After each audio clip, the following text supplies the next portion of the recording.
Transportes Especiales ACAR. Confianza en la vía con sentido social. ACOGA, generadora de compromiso y confianza, promoviendo la inclusión, la integración, liderazgo y la participación del clúster de la gastronomía, la cultura y el turismo. ACOGA, Asociación Colombiana de Gastronomía.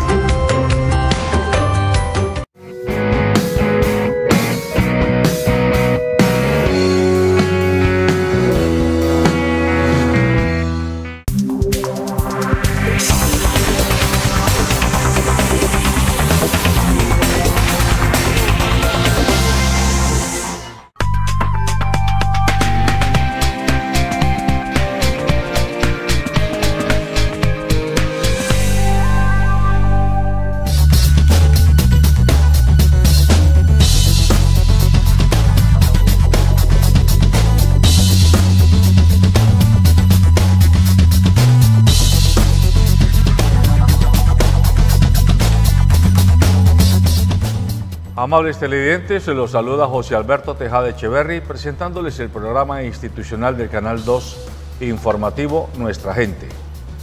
Hoy estoy acompañado por el biólogo Héctor Fabián Osorio y por el ingeniero agroindustrial Alejandro Rincón Osorio, pero no son familiares. No son primos hermanos. No, pero no sé en el árbol genealógico como bueno, biólogo e ingeniero agroindustrial van a estar conversando con ustedes y conmigo desde el gremio de empresarios vallecaucanos Grupo Multisectorial sobre un tema muy interesante que además es poco conocido en el público en general, porque es un tema como que se trata de especialistas: el estado de la agroindustria, las cadenas productivas que tienen que ver con la alimentación. Ahora que estamos yo por lo menos estoy medio bravo con el Congreso de la República porque volvieron a hacernos conejo.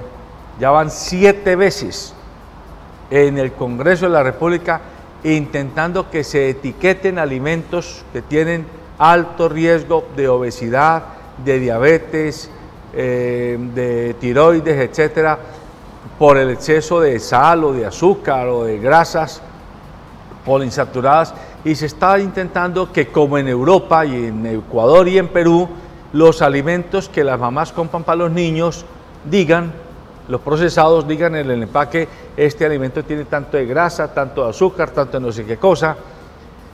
Pero más allá de eso, los citadinos por lo menos sabemos muy poco de la industria de los alimentos y de qué está detrás de la industria de los alimentos, porque es que a los niños, especialmente a los niños y a los jóvenes de hoy, hay que volverles a enseñar que la leche no sale del refrigerador del supermercado, que el tomate no sale de la vitrina del supermercado, de la gran tienda de cadena, que el jamón no sale del cuarto frío, del nevecón que hay en el centro comercial, que todos esos productos nacen en el campo, y o seguimos con un campo que está más o menos ubicado en mucha parte en la tecnología de hace 100 años, o estamos empujando un campo por tecnologías innovadoras que mejoren la productividad, el valor agregado y la capacidad pues, de competir en el mundo. El presidente actual y el gobierno actual está diciendo, Alejandro y Héctor, que Colombia debe competir por ser uno de los 11 países de despensa mundial a partir del 2030. Y la meta es que de hoy al 2030 Colombia compita con Uganda, con Sudán, con el Congo, con Rusia, con Brasil, con Argentina, en oferta alimenticia para el mundo. En el 2030 se supone, según los estadígrafos, que seremos 9.000 millones de seres humanos viviendo en este globo terráqueo. Por lo tanto, se van a requerir mucho más alimentos. Ese es el tema que vamos a tocar hoy. Yo quiero comenzar por pedirle a usted, Héctor, que es biólogo y que trabajó con Corpoica, que es como el centro de investigación de ciencia, de tecnología, de innovación del sector agropecuario, ¿cómo está el estado del arte de la agricultura y de la agroindustria en Colombia hoy? Díganmelo de una manera muy coloquial para que lo entiendan mi abuela, mi mamá, mi tía y mi tío, que son jubilados y que no saben de esto nada. Lo primero que todo, pues agradecerle a la invitación al programa. Yo pienso que el tema agropecuario en el país está creciendo significativamente, pero que nos falta un poco de organización. Ahorita con la nueva política del Gobierno Nacional de organización de la producción podríamos apalancar todos los procesos que llevamos atrasados en todos los sistemas productivos. El tema es de articulación y articulación institucional para poder nosotros generar el impacto que en el sector agropecuario necesitamos. Y lo necesitamos porque llevamos mucho tiempo hablando de seguridad alimentaria, hablando de temas de agroindustria, pero no hemos podido llegar específicamente a los picos que necesitamos, que es un valor agregado, que es procesos de innovación, procesos de transformación que verdaderamente apliquen a un impacto regional y nacional. Entonces el sector en el agropecuario y agroindustrial aún nos falta camino, pero lo importante es que podemos trabajar conjuntamente y en red, como lo indica en este momento. Hay una ley nueva, la ley 1876 del 2017, que habla sobre sistemas nacionales de innovación, Sistema Nacional de Innovación Agropecuario, y esa ley nos convoca a articularnos a través de sistemas territoriales de innovación. Muy bien, Alejandro, usted que se la pasa en sectores rurales, yo sé que usted va para un lado, va para el otro, y aunque está muy joven, pero me imagino yo que en su formación ustedes han estudiado la historia de la agricultura en Colombia, la manera como hoy se trabaja el campo, ¿qué tan distinta, qué tan avanzada es con respecto a cómo se hacía hace 50 o 100 años en Colombia? Pues, a ver, si bien conservamos algunos de los principios productivos, no hemos avanzado mucho, la verdad. No hemos avanzado. No hemos avanzado mucho.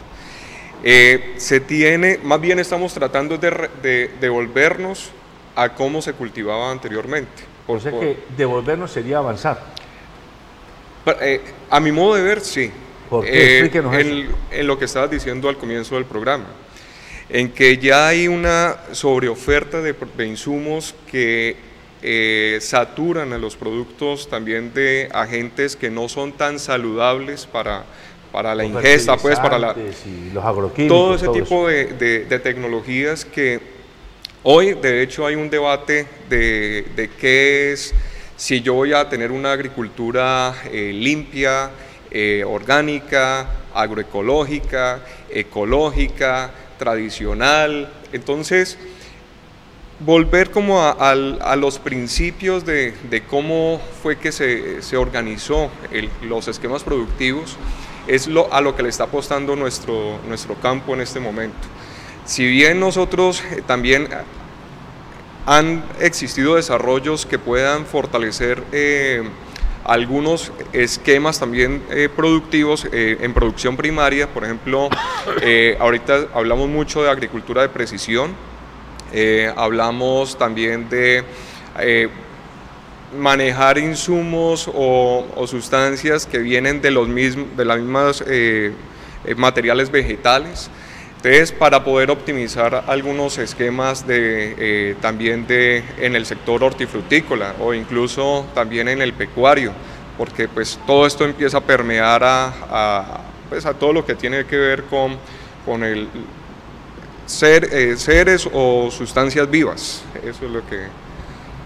A ver, uno oye a sus mayores, yo por lo menos siempre escuché a mis mayores decir, es que antes la comida abundaba en el campo y uno se levantaba y ahí estaba, no había casi que hacer nada. Y hoy día qué difícil que es conseguirse la papita, como dicen los viejos.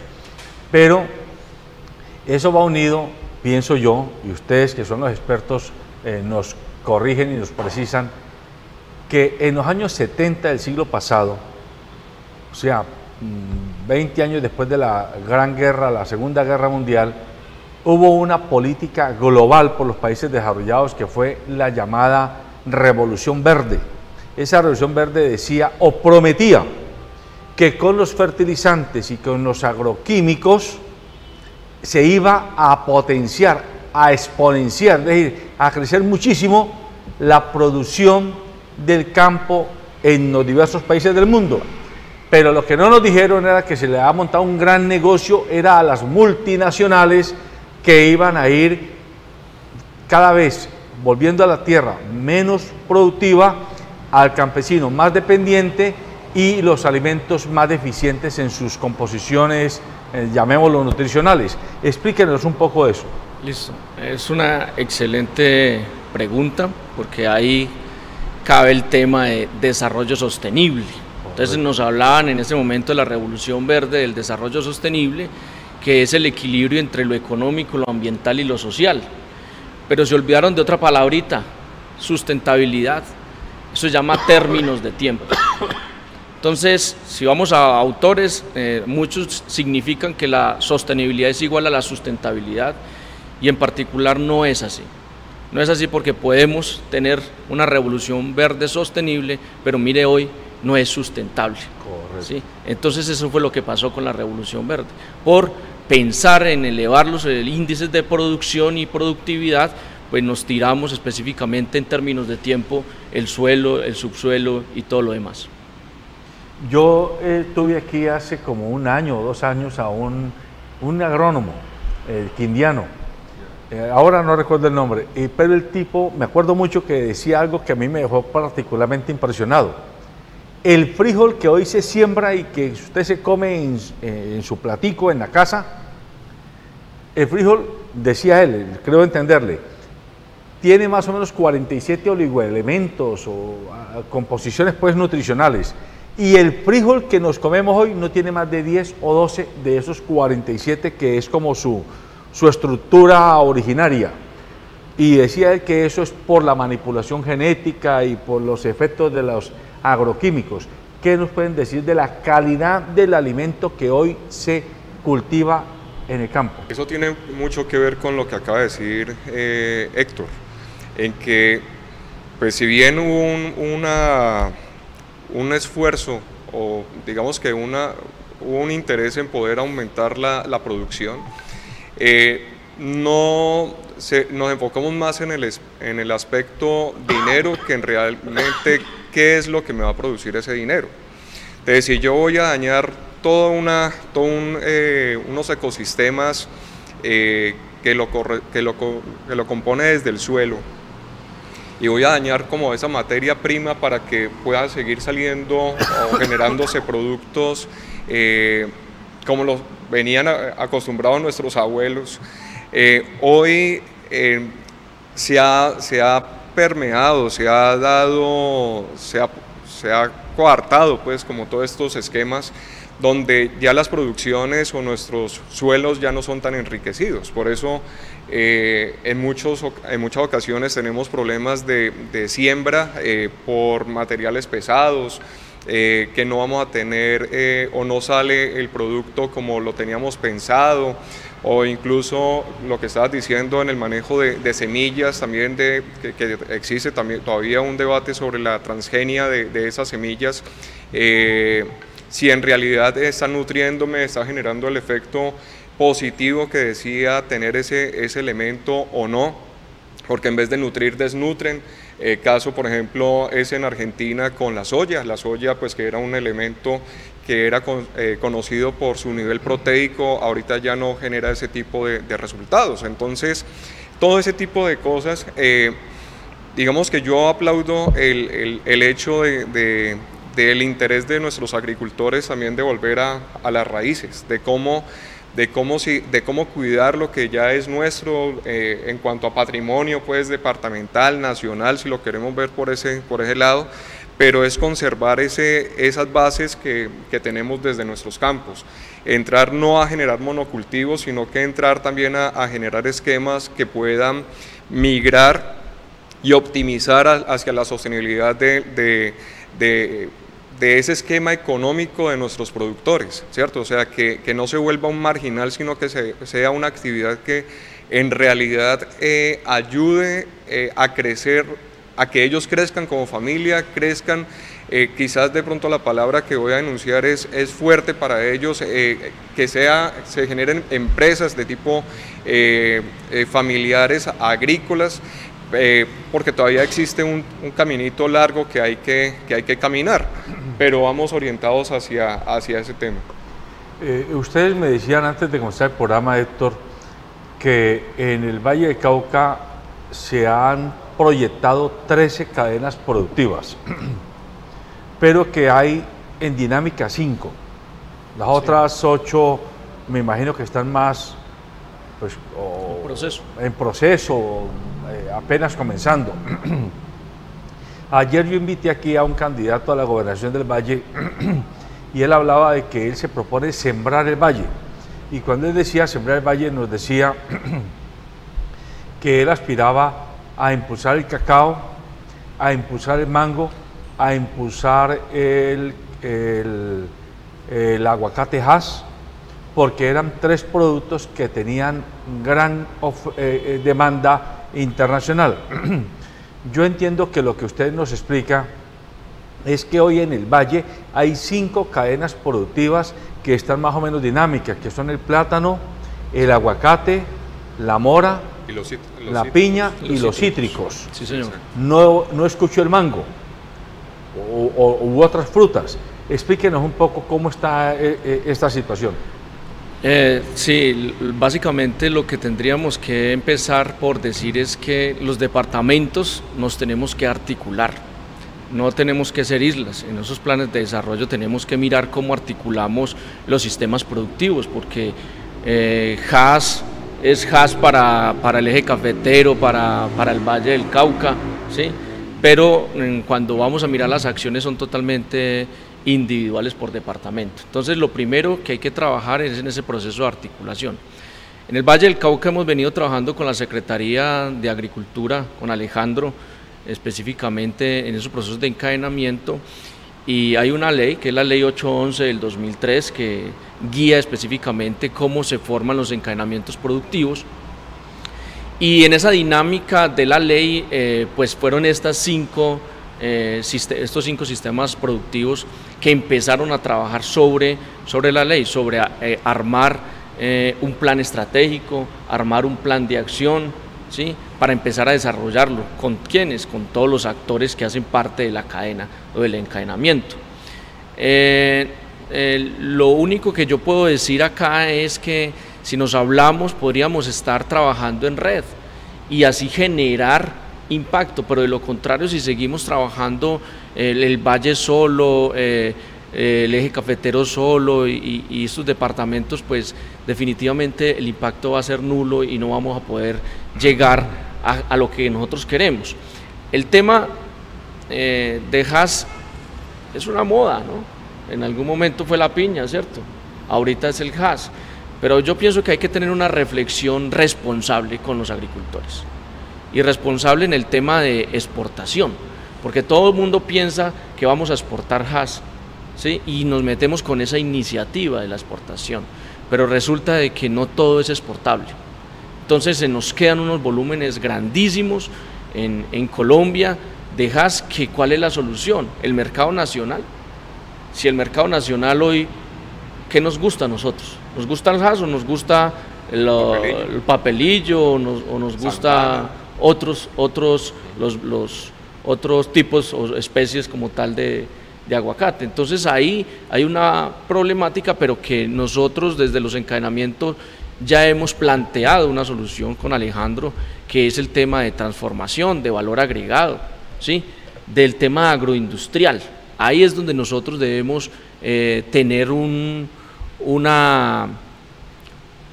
fijar específicamente nuestras metas, nuestros objetivos y armar un paquete que ayude a ese proceso de agroindustria y que ayude específicamente a que estas cadenas productivas que hoy están desarrollando impacto positivo, pues más adelante no tengamos problemas con un exceso de la producción y que no sepamos específicamente qué hacer con estas. Así es. Mirando información para este programa, yo me encontré con que a nivel nacional se habla de 4 grandes cadenas productivas que son como las que más jalonan la dinámica del campo. El café, con 540.000 familias directamente involucradas, la papa, con cerca de 300.000 familias, la palma, el cultivo de palma africana, con cerca de 200.000 familias, y la acuicultura, la pesca, con 300.000 pescadores artesanales, más o menos según las cifras que encontraba. Me llama la atención que ninguna de esas 4 aparecen en las 5 que usted menciona, ni en las otras 8 que usted tiene por ahí guardadas. ¿Por qué? ¿Por qué el Valle no está por lo menos encadenado a una de las 4 grandes plataformas del campo en Colombia? Eso tiene que ver mucho con lo que acaba de decir Héctor. O sea, debemos generar una uniformidad de a qué le vamos a apostar productivamente y cómo le vamos a apostar productivamente al tema. El Valle del Cauca tiene unos climas especiales, tiene unos temas agronómicos especiales que no son los mismos los de Cundinamarca, por ejemplo la altura. Entonces, no sé, una de las cosas que hemos tratado de poder inducir, de poder orientar, es que si bien Colombia es un país agrícola, debemos generar estrategias productivas que sean específicas para cada uno de los departamentos y que mirar en dónde puede haber un punto de unión de cada uno de ellos en algunos esquemas productivos. Por ejemplo, Tolima es muy fuerte en mango, nosotros somos fuertes en otro tipo de frutas, en mora, de pronto ahorita en uchúa, otro tipo de cosas, pero eso no quiere decir que más bien es fortalecer el sector hortifrutícola, el sector pecuario, y entrar a mirar en realidad cómo podemos darle un norte productivo pues en este caso a nuestro departamento y pues traducido eso a nivel nacional al país. Entonces, es importante lo que hemos venido diciendo en cuanto a qué se está tratando de hacer para poderle dar ese norte, la organización de la producción. Ese es un intento que es válido para poderle encontrar como ese camino.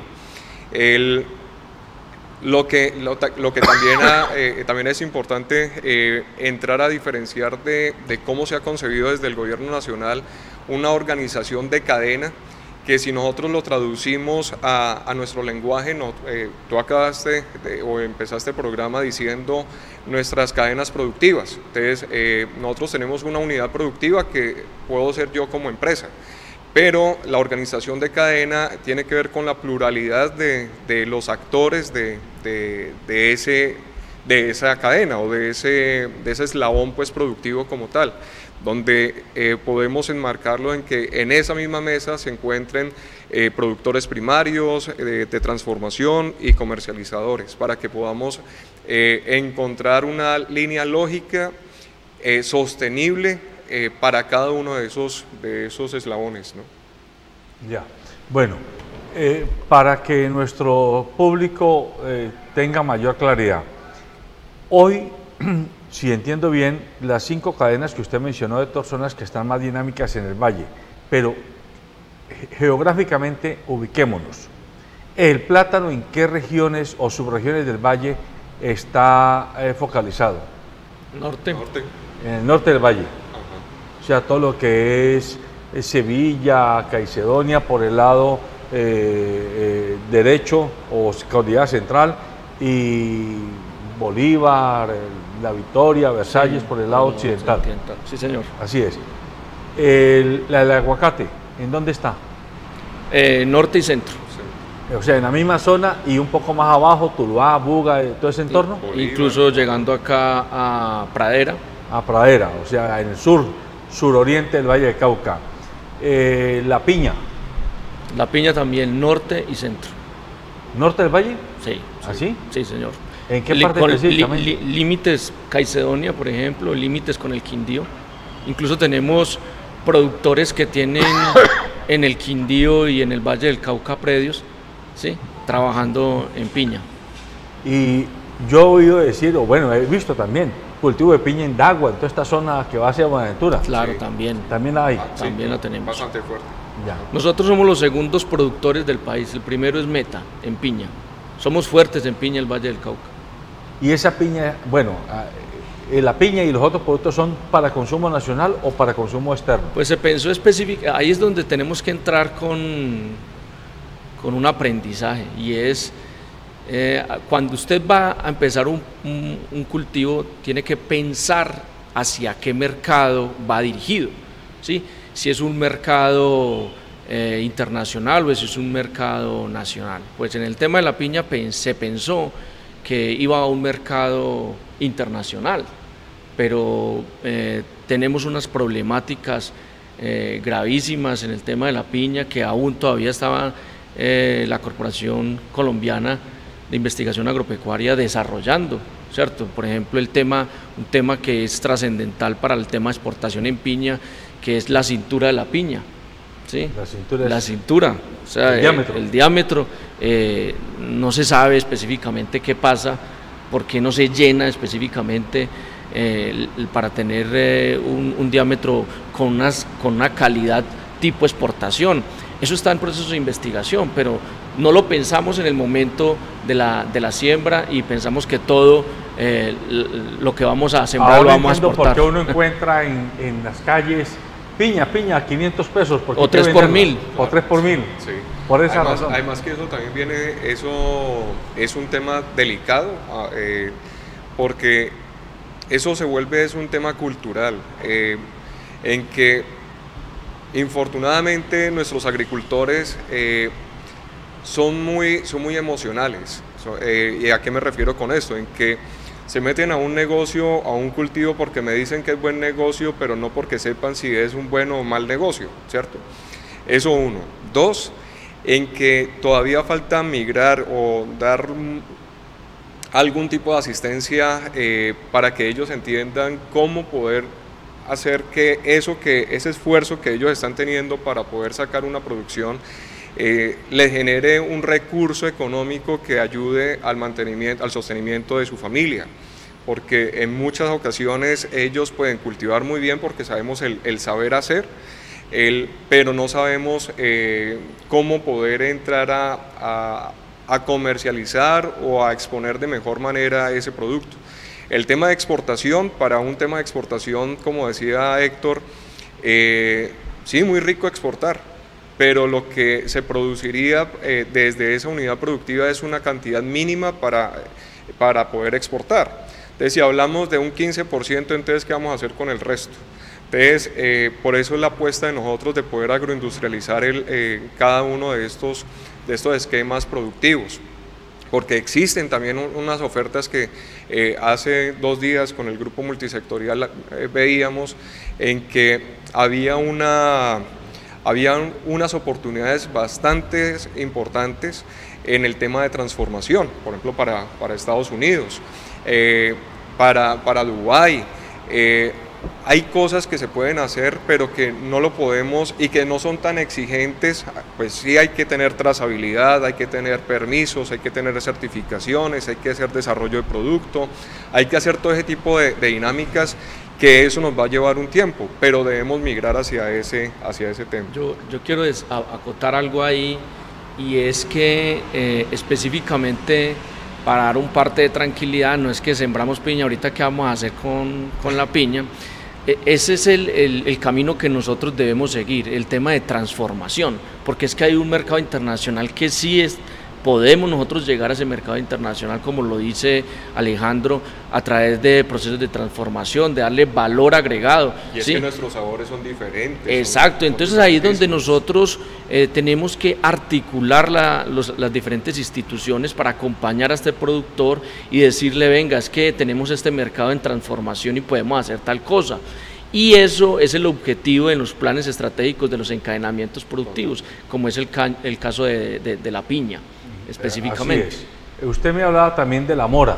Sí. ¿La mora dónde está cultivada en el valle? Acá tenemos en Ginebra bastante mora. En Trujillo tenemos también bastante mora, más en el centro sur del Valle del Cauca. Ya. Esos son los 5 productos que, digamos, tienen una dinámica de cadena productiva. Uno ha escuchado desde hace ya varios años que el valle y en general el eje cafetero éramos grandes cultivadores de plátano y que inexplicablemente comenzamos a traer plátanos del Ecuador porque aquí no había. ¿Eso qué tan cierto es? Sí, pues básicamente el tema de manejo de las plagas y las enfermedades es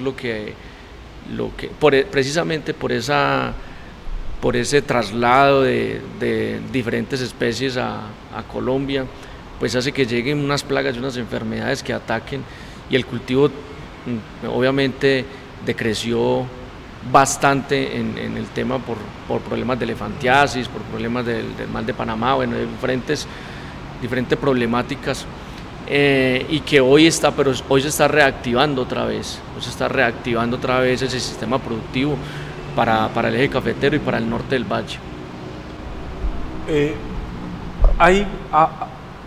Digámoslo que hay como un dilema que tienen que tomar los gobernantes y los directores de las instituciones que están encargadas por un lado de financiar y por otro lado de planear el desarrollo regional, y es a quién favorecer más, al campesino que está ya en el campo, en su chacra, en su pequeña parcela, o al agroindustrial que tiene una empresa que procesa esa materia prima para convertirla en jugos o en natillas o en postres o en cremas o qué sé yo.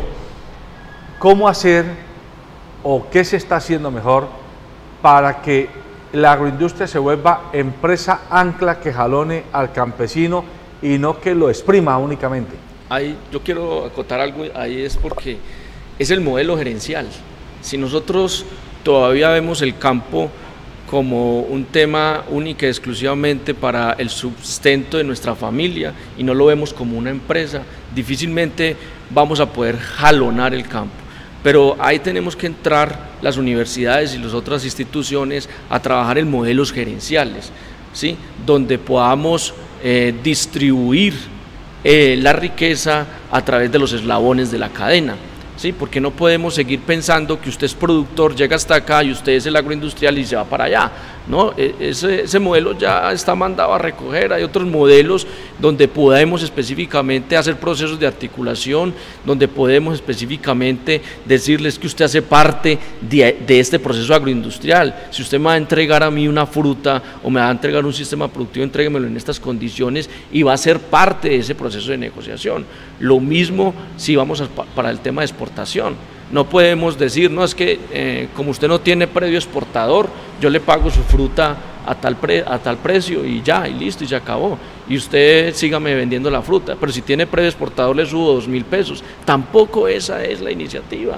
La iniciativa es cómo usted hace parte de ese modelo gerencial y de ese modelo de negociación para que también adquiera un recurso. Eso ya está estudiado, eso ya está, lo tenemos es que empezar a poner en práctica y que todas estas empresas tengan la voluntad de hacerlo. Pero yo tengo la plena seguridad que uno explicando bien el modelo, y ya lo hicimos específicamente para el tema aguacate con los agroindustriales, ellos tienen la voluntad de acoger el modelo, de articularnos y de que todos podamos ganar, que sea un gana-gana. Alejandro, ¿hasta dónde el modelo de la Federación Nacional de Cafeteros, que aparentemente ha sido, digo aparentemente pues porque nosotros desde la ciudad nos conocemos en detalle, ha sido un modelo exitoso para agrupar a los cultivadores del café y para mantenerlos en la dinámica de que innovación, capacitación, control de plagas, sustentación de los precios? Uno observa que cuando hay caída en el precio, la federación a través de su fondo tiene unos sistemas de compensación para que si el valor de la carga de café vale 30.000 pesos menos, pues se le puedan aportar al campesino con tal de que él no deje el cultivo. Aparentemente esto ha mantenido a 500.000 familias estables en el cultivo del café en Colombia. Ese modelo podría o debería aplicarse a otros sectores para mantener cooperativizada a la gente de estos cultivos? Ese sería el deber hacer. O sea, en cuanto a, o sea, todavía no hay, o en agricultura o en esquemas agroindustriales no podemos, digamos que, generar una homogeneidad en cuanto al esquema gerencial que se pueda tener en ese aspecto, sino que debemos ser más dinámicos, debemos entender cuál es la razón de ser de cada uno, qué papel cumple cada uno de estos eslabones y poderlo fortalecer desde ese tópico. Tú hacías una pregunta ahorita de cómo nuestros gobernantes asumen como la apuesta de a qué apuntarle en esquemas productivos. Y yo diría que lo que hay que apuntarle es no a sectorizar o de pronto generar pilotos en cada uno de nuestros esquemas agrícolas para darle pues como un inicio a todo el esquema de producción y entrar a fortalecer cada uno de esos esquemas. Para eso están también las cámaras de comercio, hay diferentes instituciones que pueden apoyar a temas de transformación, orientación por temas de responsabilidad social. No hay que perder de vista también el enfoque de que cada uno de estos temas de producción deben estar orientados también hacia una responsabilidad ambiental, que hablábamos pues de que no vaya a afectar negativamente el medio donde se esté actuando. Todo ese tipo de cositas son las que hacen que nos volvamos, se vuelve en últimas también una herramienta comercial, donde vos estás produciendo de una manera eficiente pero sin afectar los ecosistemas, pero adicional a eso estás generando una sinergia entre los que pueden tener algún esquema de transformación, que necesitan producción pero que no saben a quién dárselo, a quién solicitárselo, porque es que no saben en dónde está, cómo lo producen, a quién estoy afectando.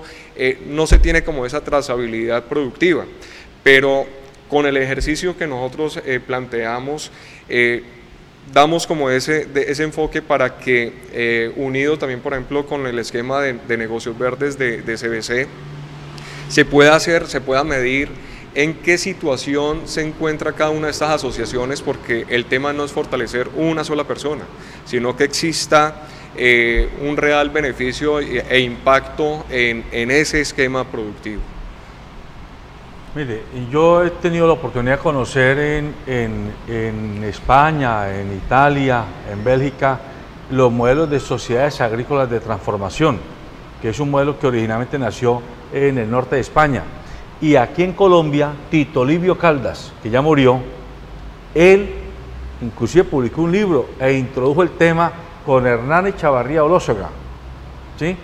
Ellos insistían mucho en que en Colombia la agricultura debíamos trabajarla con un modelo parecido al de las sociedades agrícolas de transformación, que no son otra cosa que usted es dueño de su predio y de mi predio, pero los tres nos cooperativizamos en una cooperativa de primer grado, y esa se va a una de segundo grado, y esa pasa a una tercera que se vuelve la gran comercializadora internacional y la gran compradora internacional. ¿Por qué es tan difícil que eso que aparentemente es tan fácil de hacer en el papel se pueda concretar en un país como nosotros?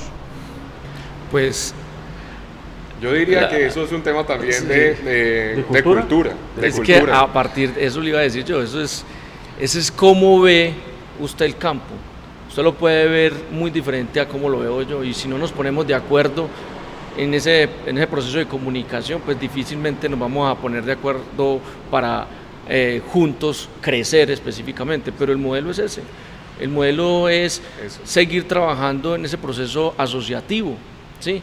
Pero no solamente como asociación de producción, sino que hay que meter los otros actores dentro del sistema, porque lo contrario, pretender que un agricultor también haga procesos de transformación no es la salida, no es la salida. Pero fíjese que a mí lo que me llama la atención es que lo que yo he visto, un cultivador de duraznos o de fresa, él cultiva, Lo único que él tiene claro es que ese cultivo no se le va a perder, que eso se lo compra la cooperativa de segundo grado, y la cooperativa de segundo grado le garantiza la compra al cultivador porque ella sabe que no lo va a perder, que lo tiene arriba, que se lo compra una comercializadora que es de todos ellos. Luego entonces el producto siempre tendrá salida y al mismo tiempo les devuelve asistencia técnica e insumos. Pero yo me pongo a escucharlos a ustedes, el pobre cultivador de piña. Yo me imagino que todos los días se levanta y se arrodilla y reza. Ojalá que mi piñita tenga venta. Nadie le garantiza que esa tonelada o esas 2 toneladas que le saca a su finca se las vayan a comprar. Porque el decir de las autoridades o de los comercializadores es, no, el mercado está muy malo. Si antes se la compraba en 2 millones, ahora la puedo comprar por 1 millón. Y usted verá si pierde o no pierde. Entonces dejan al campesino al garete. Yo pienso que más que el gobierno, debieran de ser los campesinos, con algunos expertos como ustedes y con gremios como el Grupo Multisectorial, los que debieran de jalonar este tipo de encadenamientos y ya después que el gobierno comience a copiarle a uno. Totalmente, o sea, cuando dejemos de pensar que el problema es del gobierno, ahí yo creo que empieza a funcionar la situación y no nos vamos muy lejos. El caso Perú, ¿no? Ellos dejaron al gobierno a un lado, se organizaron y hoy son exportadores de aguacate y le están dando ahí la guerra específicamente a México, que es uno de los principales. Son los principales exportadores de espárragos de América. Pero porque ellos dejaron de pensar, no es que no es un problema del gobierno, es un problema mío, ¿sí? Como productor, y tengo que llamar a una sociedad civil organizada para que entre en este proceso. Claro.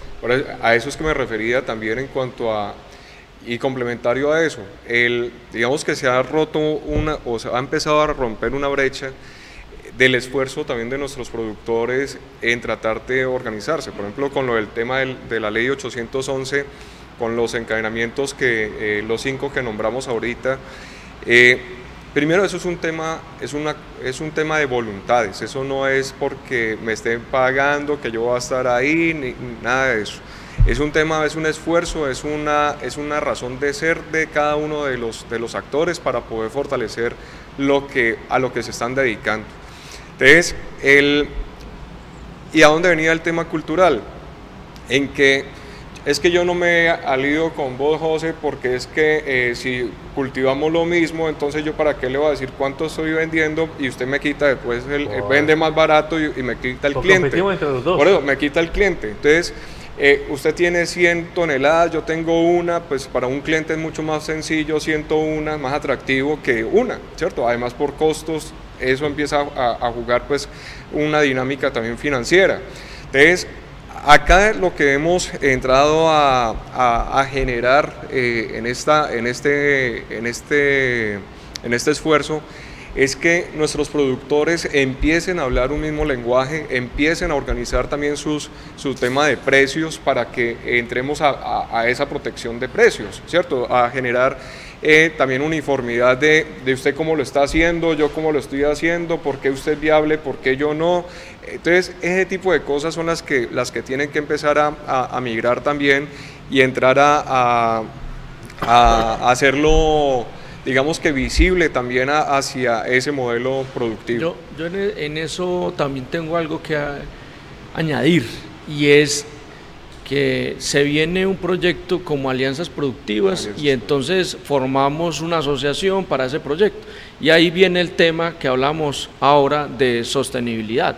Pues sí, es sostenible mientras el proyecto está, pero no es sustentable cuando el proyecto no está y los profesionales no están. No podemos seguir en esa misma cultura de que si hay un proyecto vamos a organizarnos y luego ya nos desorganizamos porque no hay un proyecto. Tener una actitud paternalista, o sea que entonces si llegan algún funcionario del Estado, entonces yo solamente lo veo con signo pesos, ¿no? Porque es que yo debo ser sostenible, yo debo ser dinámico y ahí me tienen que buscar es porque yo sea eficiente y no porque esté buscando las cosas.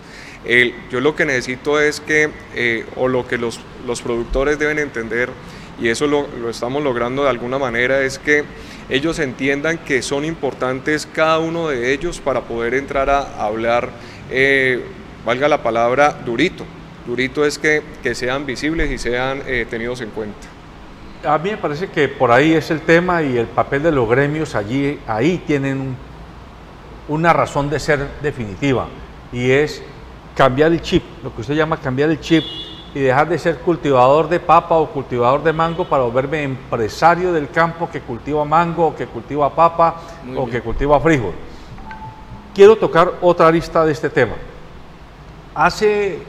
En el norte, centro-norte del valle, hay una gran factoría de una multinacional que históricamente ha comprado la leche a muchos pequeños ganaderos de toda esa zona.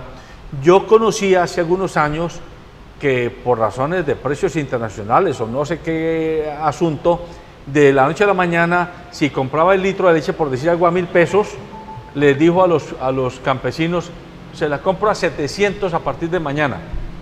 Y el campesino hizo cuentas y eso no daba por ninguna parte. Pero además de que le dijo que le dejaba 300 pesos, antes tenía organizadas una especie de gualas, de jeeps que iban de finca en finca recogiendo la tina, y después dijo, no, usted me la tiene que traer aquí, a fábrica. O sea, le bajaba el precio y le aumentaba un costo, y era el del transporte. Ahí siente uno que es una relación asimétrica, el pez grandote comiéndose al pez chiquitico. Ese ejemplo lo tengo que poner allí, pero pongo otro.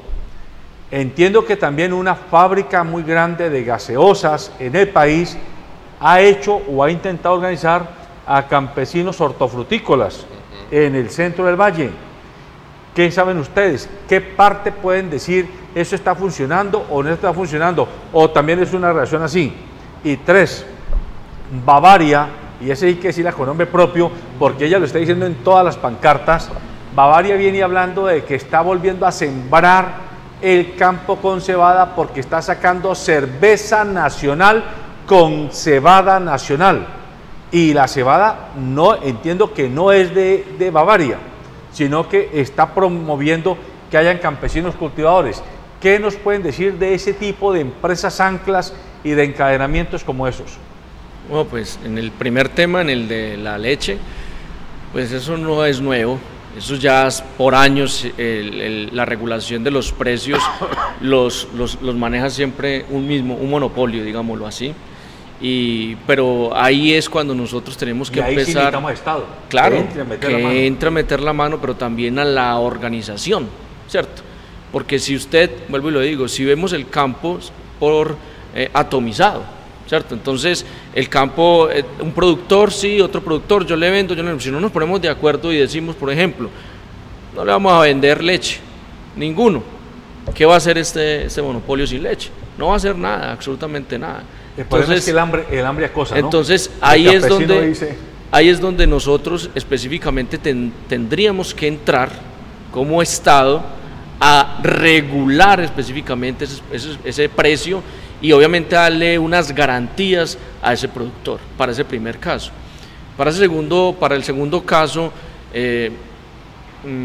yo creo que es el deber ser. O sea, el deber ser es que el grande acoja al pequeño con unas directrices específicas, dependiendo del producto que necesita. Pero ¿dónde está el meollo del asunto? El meollo del asunto está en el proceso de negociación. ¿Qué estoy negociando yo? ¿Sí? ¿Estoy negociando con el grande al mismo precio que hago el negocio en el mercado tradicional? ¿O vamos a entrar en un proceso de negociación diferente? Porque es que yo le estoy vendiendo un producto de calidad y le estoy certificando que mi producto es de calidad. Ahí es donde está en el segundo caso lo que debemos entrar a hacer, cómo van a ser estos procesos de negociación con estos grandes y estos pequeños. Y en el tercer caso, promover es muy importante, pero ¿a costa de qué? ¿Cierto? Usted promueve, que es lo que pasó con el tema del cacao, ¿no? Entonces, que aumentemos la siembra de cacao, pero ¿qué tipo de cacao? ¿A qué zonas, a qué nichos agroecológicos pertenecen esas especies? La producción va a ser igual de rentable. ¿Qué variedad son las que nosotros estamos llevando?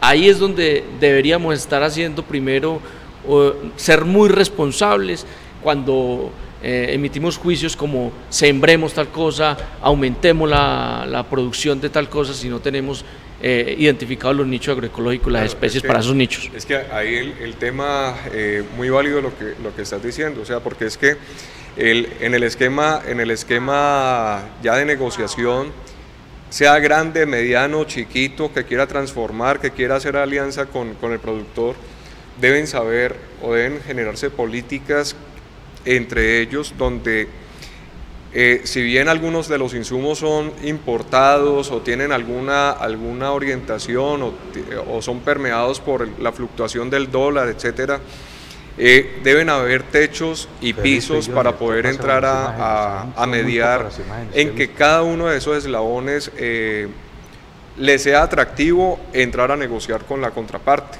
¿cierto?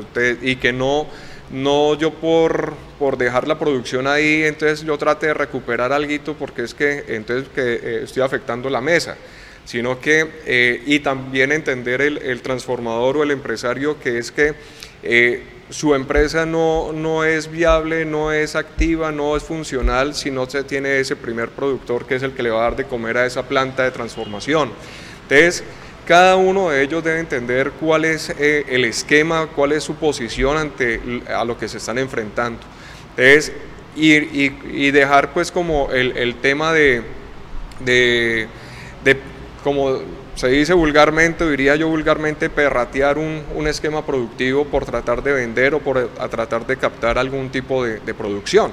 Entonces, es como dejar los parámetros muy claros para poder entrar a que esa asociación, o entendamos también desde la producción primaria, cuál es el real motivo de la asociatividad o migrar de pronto hasta el cooperativismo para que por economía de escala podamos viabilizar cada vez más esas tecnologías que pueden emplearse para esos esquemas productivos y que asimismo quien esté transformando, quien esté en el mercado pueda seguir siendo viable y atractivo hacia el mercado que está enfrentando. Es inevitable tomar en consideración dos fenómenos en Colombia. Uno, el narcotráfico y todo esto de los cultivos ilícitos, que una estrategia para combatirlo sería la sustitución de cultivos con productos que sean no solo legales, sino promisorios para el mercado y para la sustentabilidad de las familias. Pero segundo, la presencia de mafias de comercialización ligadas a grupos ilegales, a grupos paramilitares, a grupos al margen de la ley, que se han apoderado de territorios completos del país, donde al campesino le ponen el precio, a ver, digámoslo con nombre propio, la Galería de Santa Elena. ¿Cuántas veces la Secretaría de Gobierno de vez en cuando va y hace allá unas misiones con periódico a bordo y con gran prensa y que cogimos y que detuvimos? Pero eso es un canto a la bandera. Van y hacen 2 shows en el año, pero todos los días de la vida. En la Galería de Santa Elena, los camiones que llegan son camiones que llegan porque han sido autorizados por unas agentes que son las que manejan los peajes, las que deciden qué entra y qué no entra y a qué precio. El Estado, ¿dónde está? ¿Qué hacer para ese tipo de fenómenos? Por un lado, el campesino de Jamundí arriba, que cultiva coca porque no tiene más, entonces le quitamos la coca y ¿qué le ofrecemos?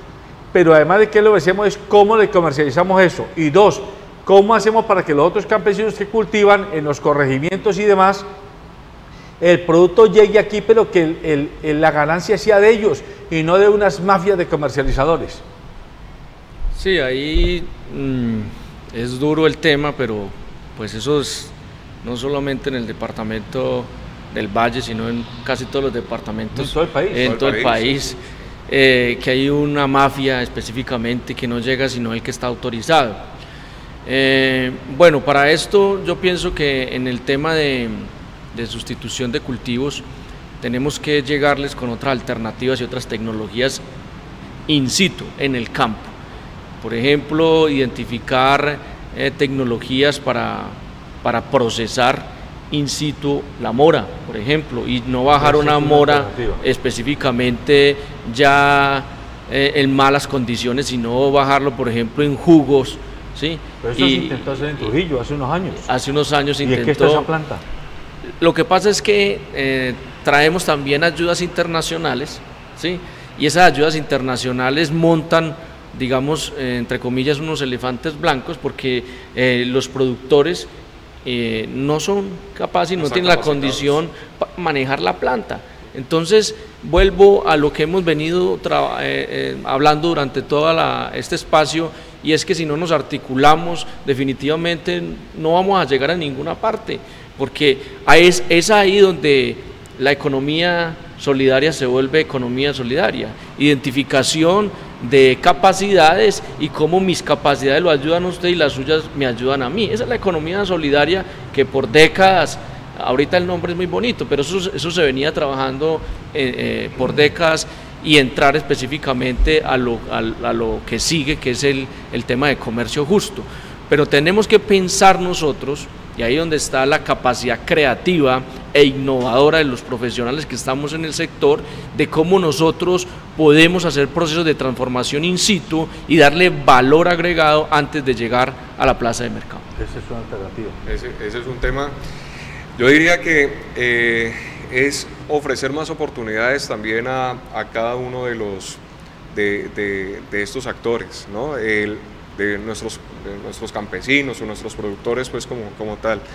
Además también de que se necesita el espacio o el esfuerzo por nuestros funcionarios, por la institucionalidad, en que cuando aborden a estos productores, hablen el idioma del negocio de ellos, porque de otra manera, si ellos no alcanzan a visionar el por qué cambiar, el por qué poder efectuar una actividad agrícola que puede ser igual o superior a un cultivo ilegal, y yo diría que no solamente a ellos, sino a todos, a los que están también en la ilegalidad, en que en muchas ocasiones el generar esos esquemas productivos que les dé tranquilidad y que puedan hacerlo de manera viable, sin temores a poder negociar con alguien que ofrezca o con temas de cooperación para que se puedan establecer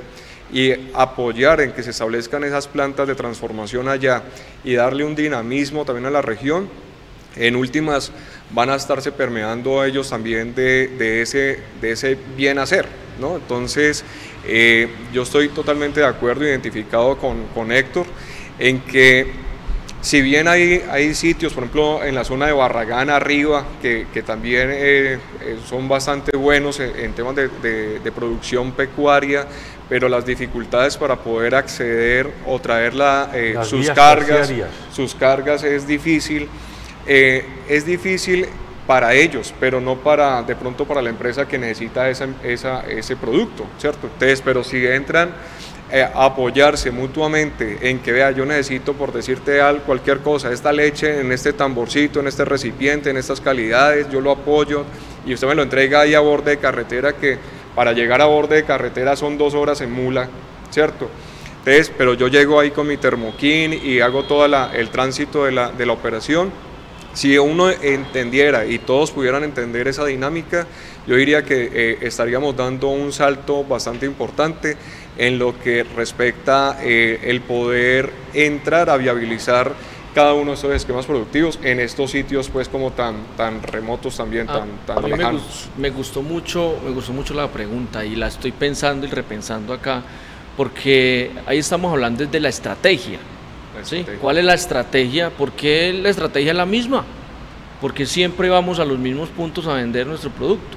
Y ahí tenemos que repensar si tenemos una caracterización del mercado. ¿Qué es caracterizar el mercado? Es identificar qué necesita, cantidades, frecuencias, cuál es la frecuencia, ¿sí? Y eso lo podamos hacer por municipio en el departamento del Valle del Cauca. La Secretaría de Agricultura de Palmira ha hecho un avance muy importante en identificar en tienda a tienda las necesidades que tiene ese mercado y unir las tiendas con los productores. Mire que hay una estrategia muy bonita. Tiendas con campesinos, exacto, mercados locales. En mercados locales, funcionales, lo estamos viviendo en Palmira. Lo que pasa es que tenemos que potenciar ese tipo de estrategias con el gobierno nacional. Ojalá que la directora de proyectos estratégicos del gremio nos esté escuchando, porque ahí tiene un filón para que trabaje ese tema. Tiendas en el contexto de los mercados campesinos y mercados locales. Así es. Ahí está. Ahí está. Eso es una de las estrategias que podríamos utilizar. Él me respondió la pregunta con la que yo iba a cerrar el programa. ¿Qué puede hacer el gremio de empresarios vallecaucanos, grupo multisectorial, para comenzar a hacer su aporte propositivo y no solo analítico de diagnóstico, y no propositivo frente a esta problemática? Yo no sé usted, que es líder de la mesa agroindustrial, si acoge la propuesta de Héctor. Vamos a pensarlo. Porque es que yo creería que si nosotros como gremio cogiéramos un piloto en 2 o 3 municipios del Valle y en una zona de Cali, y comenzáramos a trabajar campesinos y tenderos de unas ciertas zonas, y comenzar a identificar 2 o 3 o 4 productos e ir generando dinámicas de comercialización, ahí hay una cosa importante. Es que ya desde el grupo multisectorial, y eso fue un ejercicio que ya empezamos a hacer también con Héctor hace, yo creería, algo un poquito más de un mes, donde podemos, y eso fue lo que hablamos también recientemente con los empresarios, es en que si tenemos la oferta productiva departamental y dentro del grupo multisectorial tenemos, podemos decir, no sé si pueda llegarse a eso, somos el mercado, pues entrar a hacer, como dices tú, los pilotos para que vamos migrando, vamos haciendo el crecimiento por fases de esas unidades productivas, ¿cierto? Pero que vayamos, como se dice coloquialmente, cacaraquear el asunto, aprendámosle a la gallina. Ella no solamente pone el huevo, sino que también lo cacaraquea. Entonces, hacia eso y ojalá que nos esté escuchando, también me uno, nuestra directora de proyectos, para que eso pueda ser un incentivo también y algo del que mostrar de impacto para la región. Además con sello, grupo multisectorial. Prácticamente. Lo que quiero acotar ahí es modelo de negocio. Modelo de negocios, grupo multisectorial. Modelo de negocios. Si no tenemos un modelo de negocios, no queda sino en una iniciativa. Bueno, mire, yo creo que usted cerró con broche de oro el programa, porque es que a veces estos programas le quedan a uno, aquí con frecuencia pasa, que uno vota corriente y reniega de la mamá del diablo y de la mamá de Dios y de todo el mundo, pero al final de cuentas uno no propone nada. Aquí hemos dicho, la situación del campo colombiano no está muy clara, hay muchas dificultades, pero también lo dice Héctor Fabián, en mi opinión de manera muy certera, el problema es estratégico y es de cambiar el chip hacia qué modelo de negocios comenzamos a direccionar el campo colombiano para conectarlo con la post cosecha y para conectarlo con el consumo masivo de los hogares y de las empresas en lo nacional y con los mercados externos. Pero para eso, insisto, hay que cambiar el chip del negocio, que el campesino deje de pensar que está sembrando papa y más que se sienta empresario de la papa. En lugar de estar sembrando uyucos, se sienta empresario de las hortalizas y de las verduras. En lugar de estar sembrando limones, empresario hortifrutícola. Cuando uno ya se piensa como empresario, camina distinto, piensa distinto y toma decisiones de manera diferente. Ese es un poco el tema, y que los empresarios se organicen de la mano con expertos como ellos para que ahora sí, cuando se tenga una base de organización, se llame al gobierno, pero no a pedirle el favor, porque yo insisto con mucho respeto por los señores y señoras que están en el gobierno a todos los niveles. Ustedes no son los dueños del país, ustedes son los servidores del país, pero nosotros los ciudadanos tenemos que organizarnos para que nos hagan caso, porque si no, como siempre se dice en Colombia, se obedece pero no se acata. Entonces el funcionario le dice a todo que sí, pero no lo hace. Aquí, si estamos organizados, presionamos a los secretarios de Agricultura, a las sumatas y a todas las instituciones que tienen que ver con el sector a que actúe, que nosotros estamos aquí pidiéndole a usted que trabaje, porque el salario que se gana lo pagamos con nuestros impuestos y con la riqueza que generamos. Ese es el mensaje que dejamos, un mensaje esperanzador en medio de tanta desesperanza que a veces vivimos. Así que, por favor, si usted es campesino o tiene familia campesina, que busquen al grupo multisectorial y que en el grupo multisectorial, métase a la página y escriba: yo soy campesino de Tenerife, yo soy campesino de Ulloa, yo soy campesino de Jamundí, yo soy campesino de Pradera. Escriba, presione, que aquí está Alejandro Rincón, que es el líder de la mesa. Mírenle la cara bien, conózcale cuando lo vea en la calle, lo llame, venga que yo necesito su ayuda. Y aquí está Héctor Fabián Osorio, que es biólogo consultor. La directora de proyectos sí no se nos dejó ver hoy. Vamos a llamarla a que usted la siga reconociendo, porque hay que poner a gente a que lidere estos procesos. Póngale buena cara a la vida para que el campo colombiano siga sacando la cara por Colombia. Buenos días.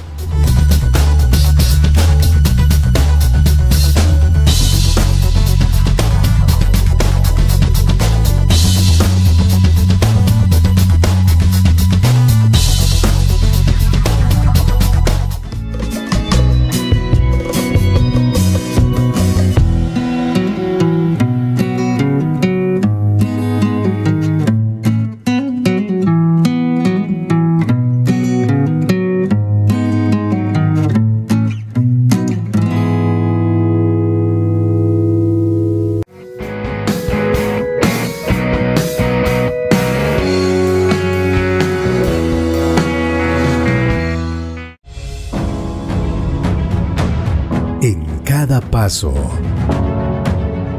en cada día,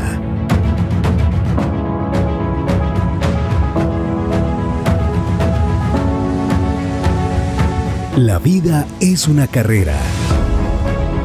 Córrela con comodidad. Fábrica de Calzado Rómulo. Más de 3 décadas comprometidos con el bienestar para tus pies.